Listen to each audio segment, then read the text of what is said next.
Jianwu, a young man, is walking through a field with his sister Hawa. They are on their way to Bissam after their recent nationwide trip. He's surprised to see a strange sight in the field, a bunch of giant, multicolored slugs. They are slimy and seemingly covered in glowing money.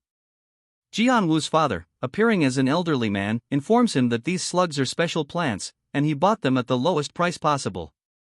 He tells Jianwu to do as he wishes with the strange creatures. He also explains that he is now the head of the house, giving him more responsibility.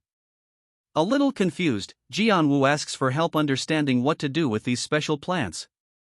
His father reassures him that he will help and that he won't disappoint him.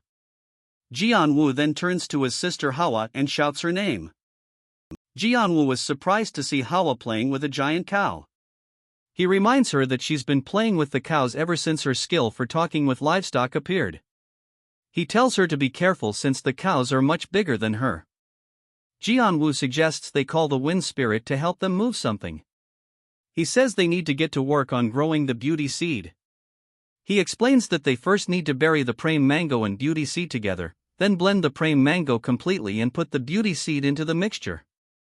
Finally, they need to place the beauty seed on top of the prime mango's corpse. Jianwu then asks Hawa if she thinks this could be the answer to growing the beauty seed. He tells Hawa to grow well and says that this is all they can do for now. He then suggests they pack up and go home because they worked hard today, and they deserve to have a barbecue party. Jianwu and Hawa are enjoying a delicious barbecue dinner. Hawa is eating so enthusiastically that she would even eat rocks. Jianwu was surprised by her appetite, and wonders how she could possibly think that rocks are better than meat. Suddenly, Jianwu receives a notification saying he has succeeded in a challenge and has earned a reward, a dungeon. He is surprised by the reward, especially since he thought dungeons were the property of the government. However, he is also happy to be receiving this reward. Jianwu was then surprised to find that the dungeon has appeared right where they had buried the prime mango and beauty seed. But the strange thing is that the prime mango corpses are gone and he can't find anyone around. He wonders if the government people are already there. Jianwu is still wondering where the dungeon is. Hawa points at the strange floating island in the sky, and Jianwu realizes that's the dungeon. It appears to be a farmland floating in the air.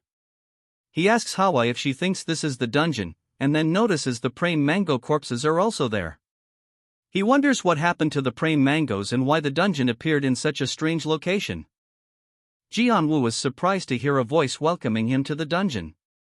He looks around and notices a small, glowing fairy with large, red eyes flying toward him. The fairy apologizes for surprising him and then greets him with a happy welcome. She tells him that this is the dungeon farmland.